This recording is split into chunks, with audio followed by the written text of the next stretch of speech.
Hello നമസ്കാരം, ഏവർക്കും പുതിരീടിലേക്ക്. അങ്ങനെ കാത്തിരിപ്പിനൊടുവിൽ കിഷ്കിന്ധകാണ്ഡം എന്ന ചിത്രത്തിൻ്റെ ആദ്യ ഷോ അവസാനിച്ച് ഇപ്പോൾ ചിത്രത്തിൻ്റെ ആദ്യ റെസ്പോൺസൊക്കെ പുറത്തുകൊണ്ടിരിക്കുകയാണ്. ആര് അപ്ഡേഷനാണ് എന്നൊരു വീഡിയോ ഭാഗത്ത്. വീഡിയോയിലേക്ക് വരുമ്പോൾ ഈ വീഡിയോ ലൈക്ക് ചെയ്യുക, ചാനൽ സബ്സ്ക്രൈബ് ചെയ്യാൻ വേണ്ടി ശ്രമിക്കുക. ആസിഫ് അലി, അപർണ ബാലമുരളി, ജഗദീഷ്, വിജയരാഘവൻ എന്നൊക്കെ പ്രധാന കഥാപാത്രങ്ങളായി എന്ന് റിലീസ് ചെയ്ത ചിത്രമായിരുന്നു കിഷ്കിന്ധകാണ്ഡം. എല്ലാ സിനിമാ പ്രേമികളും ഒരേപോലെ ചിത്രത്തിൻ്റെ റിലീസിനായി കാത്തിരുന്നു. അങ്ങനെ കാത്തിരിപ്പിനോടിൽ ഇപ്പോൾ കിഷ്കിന്ധകാണ്ഡം എന്ന ചിത്രത്തിൻ്റെ ആദ്യ ഷോ കഴിഞ്ഞ് ചിത്രത്തിൻ്റെ ആദ്യ റെസ്പോൺസൊക്കെ പുറത്തുവന്നിരിക്കുകയാണ്.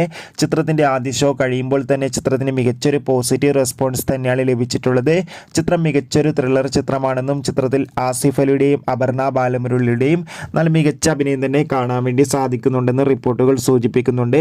എന്തായാലും കിഷ്കിന്ധകാണ്ഡം എന്ന ചിത്രത്തിൻ്റെ കൂടുതൽ അപ്ഡേഷൻ അറിയാൻ വേണ്ടി കാത്തിരിക്കാം. ചിത്രം കണ്ടവരുടെ അഭിപ്രായം കമൻറ്റ് ചെയ്യുക.